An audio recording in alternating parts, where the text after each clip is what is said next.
This is Desmond Johnson on the Bleav and Carolina Panthers podcast, here on the Bleav Podcast Network, the #1 podcast network for professionals. Do you believe? If you enjoy the show, please subscribe and rate the show on iTunes. We're available in your favorite directories: iTunes, Spotify, Google Play, Stitcher, Luminary, and TuneIn. You can also find us at Bleav.com and at Bleav Podcasts on Twitter.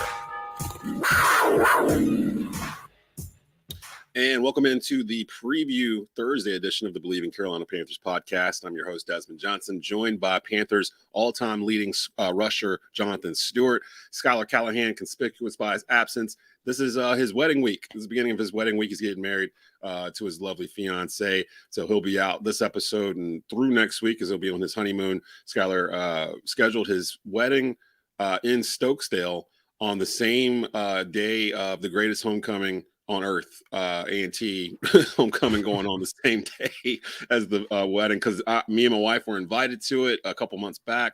I didn't realize the date was exact one until like a couple of weeks ago. I was like, dang, I can't do it because I produce A&T football. So shout out to our boy Schuyler. I'm sure him and his lovely bride will have a wonderful weekend. This upcoming weekend, the Carolina Panthers will try to get to their third win of the season by taking on divisional foe Atlanta. This is a 1:00 kickoff. We'll get you a preview for that. We're doing open mailbag today. So if you're listening or watching the show on Facebook Watch or on YouTube, you can actually participate in the show today. Give us your questions. If you ever want to ask J-Stew a question about something, if you ever want to ask me a question about something, if you want to put your opinion out there about what the team is doing right now, definitely chime in. You can just type it in the comment section on our Facebook Watch video of this, or on the YouTube channel on Tobacco Road Sports Radio's YouTube channels where this is parked live. Before we get into everything else, and of course it's Thursday, so if it's Thursday, everybody, you all know what it is, what we're going to be doing. So I don't even have to say it. We'll just get to that in a minute. But before we do that, let me hit you off with our sponsors over at Bet Online. Bet Online is the fastest and easiest way to wager on all your favorite sports, contests, and events with first-to-market odds and lines. Find reviews and news for every league, including Major League Baseball, NFL, NBA, NHL, combat sports, esports, and even golf. BetOnline continues to be the top online resource for all your sports information, from live in-game betting, props, and futures. Head over to BetOnline today and use your mobile device to join today. Make your first sports bet. Use our promo code Bleav, BLEAV, to receive your 50% bonus. And BetOnline is where the game starts. And typically where we start on a Thursday is we've done since the seasons began, is basically we go around and we tell you what we're mad about during this week. Yeah, I'm gonna tell you why we mad, son. And it could be anything football related. Doesn't have to necessarily be Panther related, but typically it is. So we usually kick off our Thursday episodes with that. If you've got questions, if there's ever been something you wanted to ask J-Stew, if you've ever wanted to chime in on one of these types of things, here's your shot. Shoot your shot. Give us your question. We'll answer it during the show. And, of course, we'll give you our predictions and previews for Panthers versus Falcons, 1 p.m. kickoff this Sunday on Fox. Stu, I'm going to let you hit us off here. A lot to go through in terms of what could have potentially made this segment this week. I think I have in my head where I want to go. Tell them folks why you mad, son. Yeah, I'm going to tell you why we mad, son. Well. Anytime I get a chance to talk about these Broncos, I'm going to do it. Oh, they made it again. Oh, no. So, this is like, what week are we in? This is week 8, I guess. Yeah. They've probably made this segment half of the season. Yeah, man. Listen, I don't know who in the organization of the Denver Broncos playing situation. I don't know who to hold responsible for this. But Russell Wilson told the world yesterday that he spent hours working out on the airplane. Why would you allow this man to be on the airplane, first of all, doing high knees, jumping jacks, whatever it is that he's doing? That plane should not be like, you should be in your seat, first of all. If I got a teammate on a chartered plane up there doing all this activity, bouncing around, like, how are you going to even sleep on the plane? It's going to make me nervous. It's making me nervous. Like, you could throw the plane off. Maybe the plane starts, using one side of the engine because using one side of the engine harder than the other side because you over there on the other side jumping up and down. Mm-hmm. Man, you putting our life in danger. So I'm mad about the fact that Russell Wilson was just being extra yesterday. I love Russell Wilson. I love him as a competitor. I love his determination. I love his spirit, his positivity, everything that he brings to the table. In the National Football League, but he went too far with this one. Ain't no way I'm working out on no plane. I'll get treatment, ice up, little whatever, get a massage and all that. I'm stepping like to your chest up and down the Yeah, aisle. man, what's going on? Like somebody needs to be held responsible for this behavior. I heard this today too, and I was like, I wonder how his teammates are responding to this, because it feels like they're going to come back from London without their head coach. Like if they lose that football game, because it almost is like, because you can't get rid of Russell. You just gave him almost $250 million. like he ain't going nowhere. If anything, everyone else is going to go someplace, and Russell's there for a little bit. Nathaniel Hackett, the head coach, he feels like he's in over his head, or they didn't know what they were getting when they got Russell Wilson. Like they've never watched him play, because they're doing other stuff with him that he's just not known for. And I'll throw Russell in there a little bit too, because the way he said it to the press, it was almost like he was bragging. Like, while my teammates were asleep, I was putting in work. I was doing this thing. I was getting myself ready. No, while you was out there doing all that work, you still hurt. You should be sitting your butt down on an airplane and going to sleep. So like, I don't know what they're doing in Denver. You messing up my sleep while you over here doing jumping jacks. I'm trying to do jumping jacks and you back here. Who told him we was late? Come on, guys, let's do it. I'm getting back on the field. He's doing some stuff. I don't know if he was doing this in Seattle or not. Maybe he couldn't because the Legion of Boom was there and everything else in the beginning. All jokes aside, I just really think it's odd. Let's just check in on what's going on over there. Anybody got some insight on what was really happening on that plane? Please let us know. Yeah, please, because that's absurd. Oh my gosh! So we're getting a couple of comments coming in already. Before I get you with my why I'm at this week, Ian Allison, massive fan, reaching all the way out from Scotland. Ian Allison, what's up? Yo, what's up, Ian?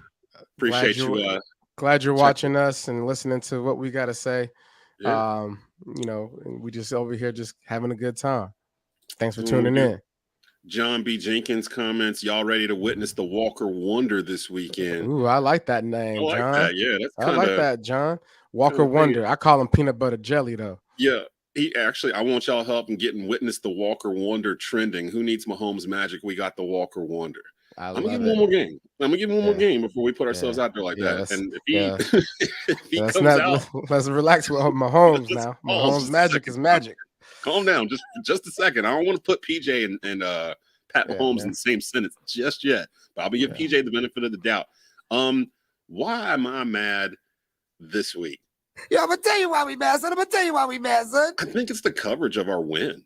I kept floating around a couple different things, but the way our coverage has gone, and I get it, and it's been the footprint of the Panthers since its existence. Like, we don't get credit when we deserve the credit, and we get a lot of blame when sometimes we don't deserve the blame. But it felt like this entire week watching like Get Up or ESPN or SportsCenter or whatever, it felt like the story was more about how bad Tampa was as opposed to what we did to make them look bad. Like, no one has really mentioned that the Panthers put together a pretty complete game and almost pitched the shutout on Tampa. Like, that was one of the worst losses that Tom Brady's had in Tampa. Like, I think maybe since he's been there. So to me, it was kind of odd that not odd. I kind of expected it a little bit, but hell, you were on the 2015 team. Like, that was probably the most disrespected 14-0 team I've ever seen in my life. Like, they were like, this is the worst undefeated team of all time.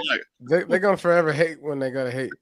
I think at the end of the day, I'd rather them not point out why we won because of how good of a game we played. So that way we just ride under the radar. We got the Falcons next week. At least the Falcons ain't reading papers about how good we are. At least they can go into this game thinking, they trash. Tampa was trash.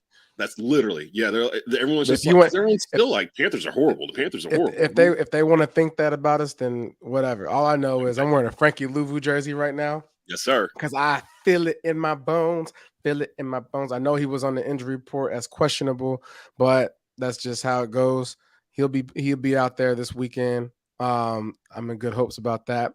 Yeah. But Frankie Louvu is about to have one of those games, and I can feel it. I'm gonna try to pull up the injury report for this too. We're There's some more questions starting to come in here. Of course, it's an open mailbag day. Thursday's preview day here on the Bleav in Carolina Panthers podcast.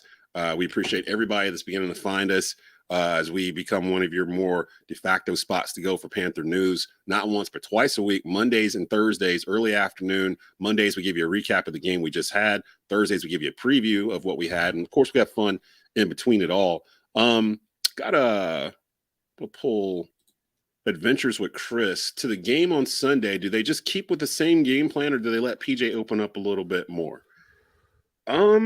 That's a loaded question, Adventures with Chris. I'm not sure. I would think they would do it off of the team they're playing against.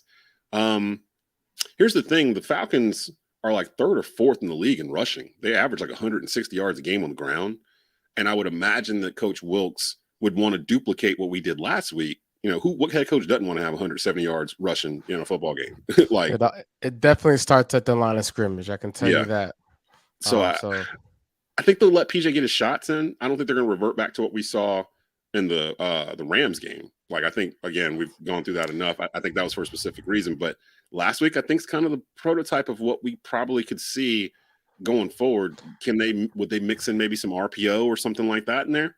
Maybe. I can see that, you know. I think Adventures with Chris, I guess your name is Chris. You know, what we saw last week was a little bit of like DNA. If I would say, who are the Panthers? We last week displayed who the Panthers are, and let's not do anything sexy. Let's just go out there, run the ball, pass it to the open guy, play defense, tackle, and run hard and block. I agree. I mean, why and special teams be special. I mean, our punter, my goodness. I mean, we average like 50 yards a punt or something like that. I mean, Heckler in the house doing Johnny his thing. Heckler, boy, We got started Johnny Heckler fan club. That's the next jersey I'm gonna get. Yeah, you know, I got the Frankie Louvu because we got players that people don't know about, and people need to know about Frankie Louvu. People need to know about Johnny Heckler, man. Like, come on, man. There was a juice with the defense last week. I think it coincided with Frankie Louvu being back. And I'll check on that injury report. Yeah, he just brings a little spark to it. And I love guys like that have been around the league a little bit, have bounced around. They find a home. They find a situation that works for them. And he's been a godsend, really, for this defense in terms of he's that same dude like Jeremy Chin to me. Like he's built that way, you know. So with Chin out, it's almost like the defense hasn't really missed too much of a beat. Now with both of them out a couple weeks ago, we could clearly sense it. But with Louvu back, it's been good. And then of course, you know, with John's question about PJ Walker, you know, apparently he's been saying this is his XFL days. Apparently PJ Walker tore it up in the XFL for a year. I think he was league MVP or something like that for the year that they were up. And then the league fell apart and he latched on with Carolina, Matt Rhule being his former college coach. So happy for my guy to get some consecutive weeks of prep. That's got to help his game improve. Talk about that for a little bit, Stu.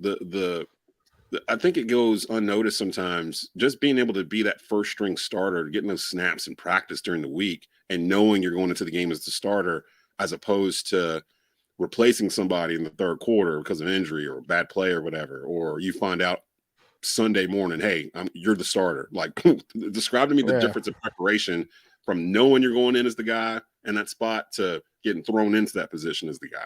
I mean, it's the confidence, right? The confidence is everything. And your brain is so powerful, right? You know, what you tell yourself in preparation through your experiences, you know, really like add up towards the end of the week. And if you have the opportunity to go into a week and say, hey, you're the starter, we need you this week to perform. Okay. So now every rep that I have, every film study that I have, I'm going into that with the purpose and the actual mentality that I'm going to go out there and make these things happen. You can prepare all you want to the hardest of your ability in the state of not knowing. Like, that's a whole different mentality. I don't Yeah. care who you are. Like, if you don't know, you don't know what you don't know, and that's not a good place to be. At the end of the day, you want to. If I'm getting the ball, you better call the play. If the play's like if it's you know, if we're out of the gun and we're gonna run a run play, please let me know so that way I don't go block. Right. It's like Basic things. it's basic things, basic fundamentals. Hey, if you're gonna if I'm going to start this game, the sooner you let me know, I will be able to prepare differently. I should always prepare to be the starter. I should always prepare like I am the starter. But my mind is so powerful that if you actually let me know that I'm the starter and I ain't got to think about whether or not I'm going to start or not, magical things can appear. And I mean, it's just like a logical thing. Like, you gotta know what you're going to be doing. If in fact you're going to be doing it. I mean, that's basically what it comes down to in the end. So I wanted to pull up some more commentaries. They're starting to flood in here on the side. Thanks, guys, paying attention to this over here on YouTube and on Facebook Watch. Let's go to spectator mode enabled. Stewie, I want to start a petition for Matt Rhule to send back his camo training camp Panthers hat. He not worthy. Did you read the article on ESPN Plus that dropped yesterday? That was like an in-depth look in behind the scenes of the Panthers and the Matt Rhule reign. From the look on your face, I don't think you might have seen it yet. I did not. I got it late last night. Shout out to the four-man rush. Those that are Panther fans, y'all know who the four-man rush is. Matter of fact, Kevin Avery will be on my Saturday morning show this Saturday. And it goes in depth from when Matt Rhule was hired, and it has like anonymous comments from people in the building and all this stuff. And it goes through the whole 3 years of him trying to find a franchise quarterback. And it goes through all it basically throws Matt Rhule out there as the end all decision maker when it came to personnel on this team the past 3 years. So they're saying he shot his shot with Teddy Bridgewater. That didn't work out. He fell in love with Sam Darnold. Traded away draft picks. That didn't work out. Landed on Baker Mayfield. That hasn't worked out. He led the charge to try to bring Deshaun Watson here. Tepper was involved with that heavily as well. That didn't work out. So it kind of frames the whole thing of basically just 3 years of spinning our wheels because we couldn't get the quarterback position right, which we all knew. But this is really more in depth in terms of going into detail of how much he had his fingers on everything in the franchise. And while that might work in college, in the pros, it's not really necessary. And one of the excerpts from that story that I took and remembered more than anything else was that the first practice after the 49ers game, before he had been let go, they were going out there to do, I guess, routine 7-on-7 drills. And that's the start of the article. And it's talking about how the mood with the team, there was no jubilance, there was no juice, there was nothing. It was almost like a dreadful type of situation. I wish Schuyler was here because he could talk about that practice. But it was like people were missing catches, dropped balls, the balls were getting thrown all over the place. And I think the whole team was coming to a realization that they couldn't win football games without a quarterback. And the story was talking about how Rhule and his assistants weren't saying anything. They were just standing on the sideline, just kind of watching the whole thing.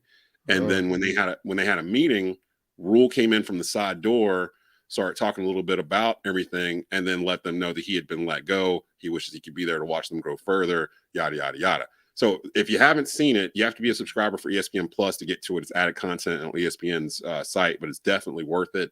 Good read. Go check that out. Drew Irvin comments, TMJ, Terence Marshall Jr. has been heating up since Robbie was traded. How much do you think Marshall becomes part of this game plan now that it's kind of opened up in front of him in terms of Robbie being gone? I mean, we saw it last week. I mean, if they let him out the bag, He's good. It was good. He's a good receiver, and I'm excited to see, as he gets more opportunities. I feel like what you see in practice. If you go to a practice, PJ Walker's probably been throwing to TMJ, quite a bit. You know That's what I'm a great saying? point. That is You an excellent point because they you look like they had some chemistry. Yeah, they look like they had a lot of chemistry. And when you talk about practice reps, if TMJ wasn't really taking first team reps, he was definitely getting reps on scout team or whatever it is, with PJ over the time. And I feel like guys like that, when you have an opportunity for a quarterback like PJ, um, those are the moments where you see receivers come to life that you don't even know about. And unfortunately, TMJ, he's been kind of hidden for the time he's been here. And I think this is an opportunity for him to just go out there and make the most of his opportunities. Got DJ Moore lined up out there. He's going to pull a lot of attention in the running game. As long as the running game continues to thrive, you're going to get a lot of good looks, and I expect to see big things from him. I just pulled up the injury report. There's a lot of Panther names on the injury report. Let me go through some of those real quick. Wednesday's practice. Now, this could change today. 3 players, Marquise Haynes, Taylor Moton, and Davion Nixon, are out due to illness. They did not practice on Wednesday. Mike Jordan had a day off for personal reasons. Chuba Hubbard, actually, was someone I'm concerned about with an ankle injury, which I think he suffered in that game Sunday towards the end there. He did not practice Wednesday. We do not know if he'll be available on Sunday. Dante Jackson's got an ankle injury. He had limited practice on Wednesday. Frankie Louvu's got a shoulder, limited practice for him. Laviska Shenault, which we've only seen one game since he came over from the Jaguars. He's been nursing a hamstring injury. He was limited at practice as well. Sean Chandler, Miles Hartsfield, they both have hamstring issues. They were limited at practice. J.C. Horn's got the rib injury. He was out there for limited. And Corey Littleton, the inside linebacker, has got a groin injury. He was limited in practice. The Falcons only have 3 people. AJ Terrell, cornerback, I thought I just saw he's ruled out. On here, it shows on a hamstring. He did not practice Wednesday. Jalen Hawkins has a concussion, the free safety. He did not practice Wednesday. I'd imagine he would not play Sunday. And D. Alford, the defensive back, has a hamstring injury, and he had limited practice. So the Atlanta Falcons secondary sounds kind of banged up. That might be an opportunity for us to make something happen. Yeah, I mean, same thing with Tampa, right? Tampa Bay's defense was banged up. It ain't our fault, so let's go out there and attack it. What you looking at us for? We're just happy to be here. A couple things. You, my boy Bleav, last week we did something we never did under Rhule. We established an identity. You touched on that on our Monday episode, that it was really the first time all year where it felt like the team knew what they were supposed to do, like what the goal was. Whereas previous games, it was almost like, let's just get out there and we prepped all week, but I don't know, let's just see what happens. It felt like they changed things on the fly sometimes. Last week was like this is what we're doing. Even if they figure out what we're doing, this is what we're doing. They got to stop it. Yeah. And then, Panthers, Panthers video crew got into that locker room and gave everybody a really special look at, what it was like after that win in the locker room and everybody's emotion. But what you're able to see and listen to was the coach was talking about the game plan throughout the whole week. And it was as simple as control the line of scrimmage. And you did that. Both sides. On both sides. It's going to win you football. Like we say it all the time. It don't matter what level it is. Pop Warner, high school, college, pro. If you can control the line of scrimmage, offense and defensively, stop the run the ball, you're going to win football games. Like I'm looking at the top of the rushing rankings right now in the NFL because I'm old school. Like I'd rather a team run the ball 30 times down a team's throat and just kind of make them bend. The Bears are averaging almost 200 yards a game on the ground, 181. The Giants 173. The Browns at 163, but we know how the Browns get down. Atlanta, like I said, they're 4th in the league in rushing, 156 yards a game. Baltimore, Lamar, Philly, you got the Saints in there. These are all teams that are kind of floating right there at the top of their respective divisions or whatnot. And a lot of those quarterbacks, and a lot of those teams have quarterbacks that can run as well. So I mean, yes, they're dual type quarterbacks. Dual threat. I'm curious to see if they do something like that with PJ. That would be the expansion I would expect in the offense going forward. If they start doing, hell, they were running RPO with Baker Mayfield earlier in the year. I mean, it's in the playbook. So I'd wonder if maybe they decide to do some of that. I know Schubert did some of that in college as well. Actually, I guess some breaking news here. Paul Mancini chimes in. The Giants trade headache but talented wide receiver Kadarius Toney to the Kansas City Chiefs for a 2023 third and sixth round pick. That just broke a couple of minutes ago. So some breaking news here on the Bleav in Carolina Panthers podcast. Shout out to Paul Mancini for that. Another question here from Spectator Mode. I'm kind of digging this open mailbag, and this is pretty cool. Yeah. Do you think Rhule should have gotten people like TMJ, Foreman, and PJ and Tribble more involved, or do you think their production is a product of their willingness to play for Coach Wilks? It's a pretty good question. I mean, that's a speculative question, but yeah. But you know, I mean, they could control if they played or not. I think it was favorites. I would say, you know, Foreman. I've always been a fan of, you know, get Foreman some carries. You know, even when Christian was here, you know, he seems like a change of pace guy, and you know, a strong runner in between the tackles, as we saw this past weekend. It would have been nice to see him early. You know, Trimble, I think they, you know, we tried to, you know, coordinate some throws his way early on, and just didn't really pan out execution wise. You know, I think, you know, those two guys definitely. You know, TMJ, PJ, you know, I think that's just, you know, credit to Coach Wilks, seeing their potential, and obviously PJ with the situation at quarterback. You know, but I really think that there's a willingness to play that you're seeing from all the players across the board for Coach Wilks, because like I said, you know, it's all about culture, man. And if you don't have the culture of winning, you know, and if you're not a true, you know, believer in that, guys can sniff that out, you know, a mile away. So I think too, I think the team realized last week that the season's not over and that they hit a reset button. Like, I think the team feels like they're 1-0, like, and they're just going to basically, what happened before we saw, you know, what we did last week, that don't matter anymore. You know, like we can basically control our season from this point on, and we're 1-0. And let's establish who we are, what we're about to do. Because I do think that they are in with Steve Wilks. Like I feel like they are in bed with Steve. They want Steve Wilks to remain as the head coach, because it almost looks like a weight's been lifted. Like they look like they're freer. Like they're enjoying football now. And I go back to that ESPN article. When I read it, like I said, there is some speculation there, and it's anonymous people in the building. You know how that goes. They're saying this, that, or whatever. And it's the guy that just left. Like, it almost puts it all on Matt Rhule.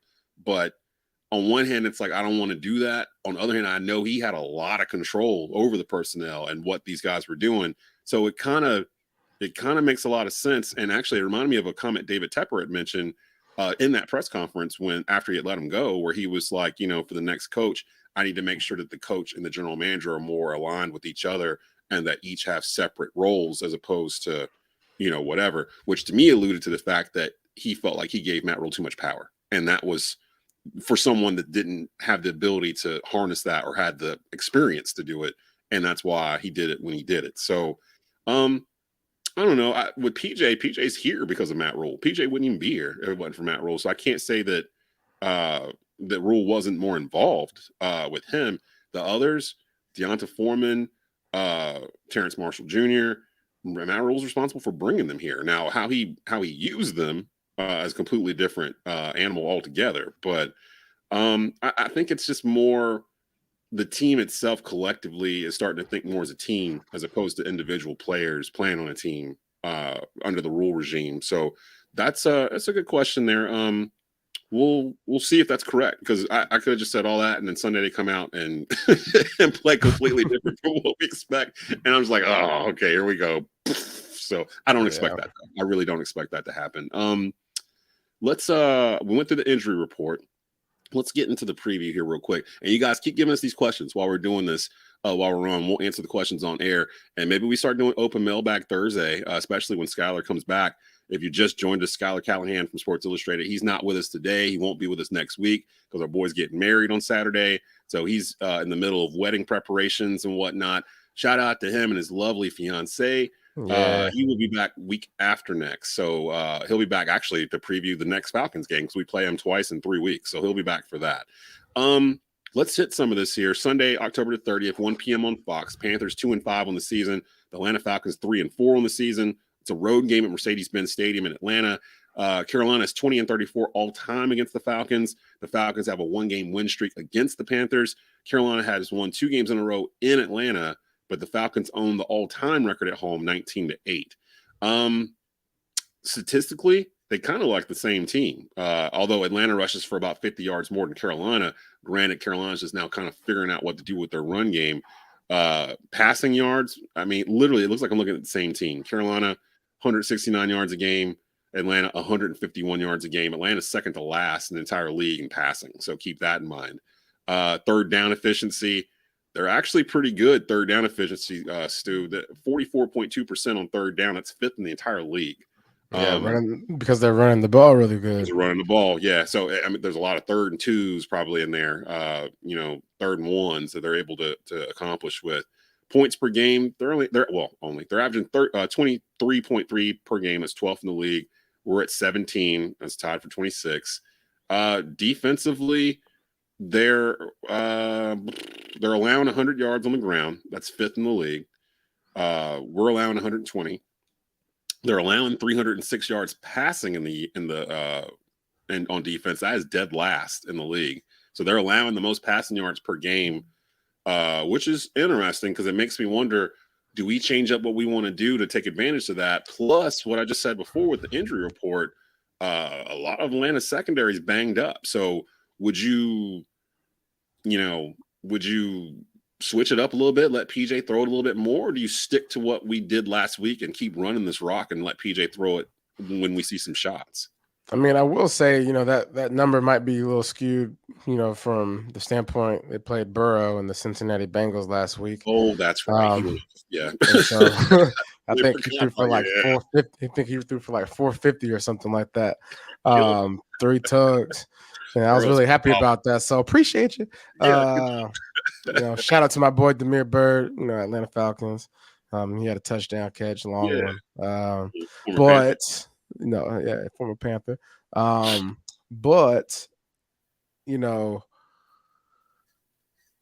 don't think we need to change too much. I want to see him go run game for run game. I want to see that for run game. And I think at the end of the day, one of the things that stood out was third down conversions, right? Like, what can you convert?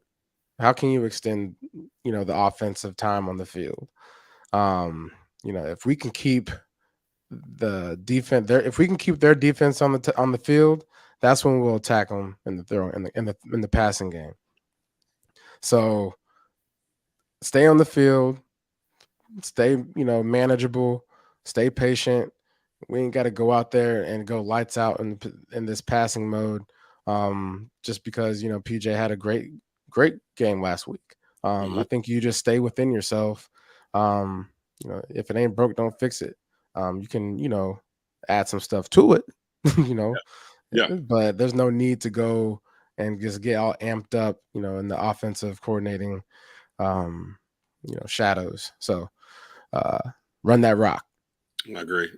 And I want to, maybe some of it'll depend on the availability of Chuba Hubbard, because I like the idea of a 2-headed monster. Although Deonta can handle it, by himself. He did it. I mean, listen, that's right. That's why we brought him here. You bring guys in. The mentality of a guy carrying a position, carrying the running back position is, we brought you here because you could potentially carry the load. And so if Chuba Hubbard is out, Foreman, this is your dream come true. Okay, you get to go out there and get the ball a lot. So show out, man. Show out. I'm excited about it. Their defense is allowing 100 yards rushing per game. And I always said, if we can get to 100 yards rushing in a game, then we got a shot. We can get to like 150, we're probably going to win that football game. And that should be the goal. 150 combined rushing yards, because that means we're controlling the clock, we're controlling we're moving chains, the time of possession, we're going at our pace. It's opening up other stuff like play action and things of that nature for PJ. I wouldn't be surprised if they roll out a little RPO in this game. If Chuba's not available, I could see them doing a little RPO action with PJ and Deonta. So we'll see how they come about doing that. I'm just poking around on the preview here to see if there's anything that we need to know. This season, actually, it's pretty cool. I thought I heard him mention this on the broadcast Sunday.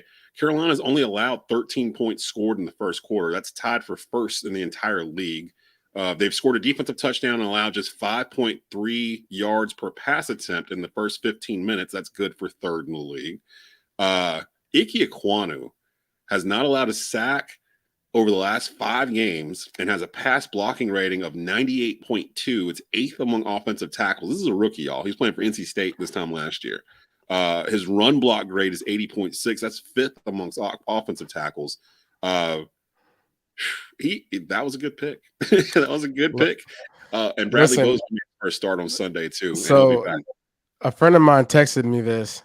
Shout out to Jonathan Wiley.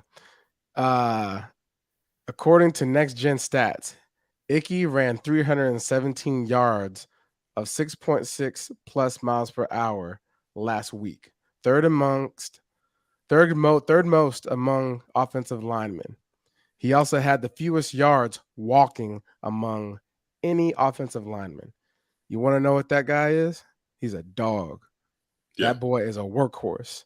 My man is out there. My boy is out there doing his job. So all the offensive linemen, take note and follow suit, because that's what we got to do this week. We got to run that rock. I ain't playing with nobody. We're about to go in, bro. We like tonight. Oh, tonight, Tampa Bay. They got. I don't know what Tom gonna do. They better get that running game going. They run 60 yards a game. Man, listen, the offensive line. They better throw them check downs, because if they don't, we're gonna be number uno in the division. So let's frame that. So if Tampa loses tonight and we beat the Falcons, we will wake up on Monday morning in first place in the NFC South. Yeah. So it's just go get your Krispy Kremes on Victory Monday. Yes. I'm gonna go ahead and call it right now. Frankie Louisville's gonna probably have a pick 6. Because they're gonna try to do that RPO, and he's gonna read it right, and he's gonna check down on somebody and gang. Give me that. PJ 3-1 as a starter. Best career performance this past Sunday. Passer rating 126.5, if I'm not mistaken. That's the highest you can have. Third best passer rating of any quarterback last week, or it's close to it. His PFF grade of 94.9 led all qualified players in the NFL last week. 72% completion percentage last week, and he wasn't just throwing 5 yards here, 5 yards there. He was throwing down the field a little bit too. So excited to see what PJ can do with Ben McAdoo, the offensive coordinator, as they open up this playbook more and more. And shout out to Bradley Bozeman, who made his first start at center on Sunday. We got him from the Ravens in the offseason. Pat Elflein, the starting center, got hurt. He's been put on IR. Bozeman's going to be your starting center for the rest of the year.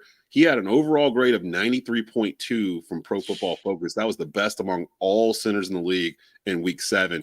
And like I said, the offensive line played the best game they played all year on Sunday. Yeah. And I think Bozeman had a lot to do with it. So they found a center.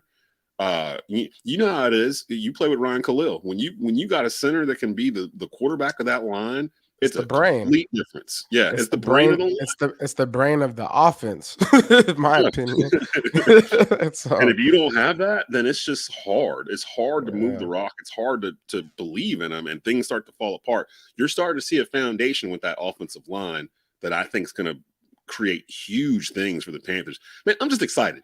I'm excited. Yeah. I was going in the past couple of weeks was low, man. Like I'm telling folks, yo, we got to do 2 podcasts a week on this craziness. Like we don't know what we're going to talk about. Yeah. And now, Panther fans should be really excited. It's a reset. Yeah, it's a reset, and let's just stack the wins, and let's just stay positive. And so let's just support our Panthers. I already know who you're going to pick. I don't know in what manner they're going to get there, but let's go ahead and put our predictions in real quick before we get out of here. Panthers versus Falcons, 1 p.m. kickoff on Fox this Sunday. Prediction time. Stu, what you got? Give me what's going to happen here on Sunday. Well, Panthers going to win, and I'm not even going to give you a score. I'm going to give you enough to 3. That's how much they're gonna score. Enough to 3. enough. Meaning, I don't know how much we're gonna score, but they're gonna have 3 points. That's what's gonna be the end of that's gonna be the result on their side. They're gonna win by 3. No, we're gonna win this game, Yeah, but they're gonna have 3 points. they're going. So you They're know not. they're going to score at least 3. They're gonna But they're gonna score 3, but we're gonna win this game. I just feel oh, like our defense is really about to like hone in, like because they're a running team, right? Coming yep, into this game, they're a running team. yep. What was the message last week? Stop the run, right? What we do, stop the run. If they can Mhm. only depend on the running game, that means they're going to be 3 and out because we're going to stop the run. And so like that's just my opinion. I just feel like we'll probably have like 30 points, 30, 31, Oh 28. my. Okay. Oh, I wow. feel like DJ Moore gonna find 28-3. it. Yeah. Let's go 28-3. There it is. There it is. He walked me into it. 28-3. It felt like that's where you were going down the hallway. No, I You were just going didn't. I just didn't really give all these numbers and stuff. But 28-3 is good enough for me. I just feel like DJ Moore is gonna have 2 touchdowns. I feel like we're gonna have a pick 6, and I feel like Foreman gonna be in the end zone.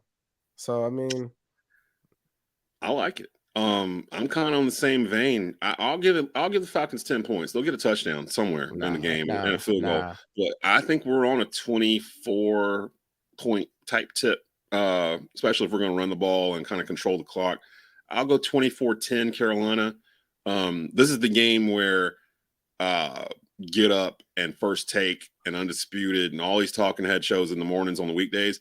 After this game is over, this is the game where people are going to start looking at Carolina going, what's going on in Carolina? Like, what's happening over there? Like, what's Steve Wilkes doing that's so different from what Matt Rhule was doing?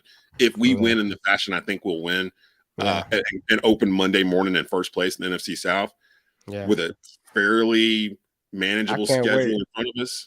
I'm going to have a cup of coffee. We might want to do our podcast Monday morning. Yeah. Last time we did that, a player got traded like 30 minutes after we were done. So I'm reluctant because the trade deadline is November 1st. So literally, I ain't worried about no trades. We already done with all that. Look, oh god, we're gonna be all right. Yeah. So I mean, I'm going 24-10. Carolina with the win moves to 3-5 on the season. They take over first place because I'm also going to predict that Tampa's going to lose tonight. I just don't trust the Buccaneers the way they look right now. They just look like they're kind of. Remember, I told y'all falling apart. Like they just. Tampa is hurting right now, man. Sonny DeVizio, I see you with that Louisville jersey, Stu. I'll see your pick 6 and say he's going to get a sack too. Hey, I love it, Sonny. Yeah, I Bleav that could happen. Right before we get out of here, though, I wanted to answer Raheem's question. He came in a little late. Need help, Panther fans? Who do pick up between Foreman and Hubbard? Assume for fantasy. I know Foreman's a little banged up, but looking past this week, who's the better option for the reason of the season? Foreman. I mean, didn't Foreman start? Foreman started on Sunday, right? And then Hubbard was coming in relieving. So I would probably go with Foreman. Hubbard is got an ankle injury, so that's going to keep him limited for at least a week or 2, I would imagine, depending on the severity of it. He hurt it in that game. So I would probably choose Foreman, Raheem. He's going to get a bunch of carries as long as he can stay healthy. And he said reason for the season, my bad. So, yeah, we would probably go with Foreman on that. So we're both picking Carolina to win. 28-3 from me. 28-3. I got 24-10. We're also a bonus prediction. Carolina will be in first place when we wake up Monday morning. It's pretty wild the turn of events that has happened in the past 3 weeks in Charlotte. Just always remember, Jonathan Stewart told you so. He picked them to go 10. I picked 11. I picked them to win. I don't think they're going to be able to do that, but 10 wins is still in the realm of possibility. 10 wins the division. Easy. In January, I'm going to go somewhere and watch the games in the playoffs at Wild Wings or something like that. Y'all were more than welcome to join the bandwagon if y'all fell off. Let's we might have to plan something and do something at the end of the if they get in the playoffs and something like that, we might have to all meet in Concord or something and just find a Buffalo Wild Wings and go to town. Or Dave and Buster's. There's Dave and Buster's right there, Concord Mills. So we might be able to do something like that. I got a bowling alley in there too. I was just in there earlier this summer with my family. Somebody go out there and make some shirts that say Walker Wonder. Witness the Walker Wonder. If you heard it here first on the Bleav in Carolina Panthers podcast, witness the Walker Wonder. Get it stuck in your head. It's gonna keep pounding y'all. So we're gonna see what happens. I might show up one day with a Witness the Walker Wonder t-shirt on this podcast. I mean, we'll just We'll I see. know some see guys what at we can do. 704 shop, Glory Days Apparel. Y'all need to go ahead and get them Witness the Walk of Wonder shirts made. Hey, now PJ got to do his part. PJ got to show out again. Like we can't Hey, make him off of one game. Like that's we not how could. this works. Yeah. He's You're right. You're got to right. keep it going. Gotta keep. Well, John, we're gonna put a pin in it. We're gonna see what he does on Sunday, and then if PJ comes out balling, hey, I'm with it. I'm totally with it. Peanut So butter that's jelly time. Peanut butter jelly time. Panthers, Falcons, 1 p.m. Sunday on Fox. Thanks everybody for joining us for the Thursday edition. We might make this open mailbag a regular thing. This was pretty fun. Yeah. We'll be back Monday afternoon, 2:30 on Mondays. We'll be back with the live edition for this. For Jonathan Stewart, I'm Desmond Johnson. You've been watching and listening to the the Bleav in Carolina Panthers podcast on Bleav Podcast Networks. Keep pounding. Good job.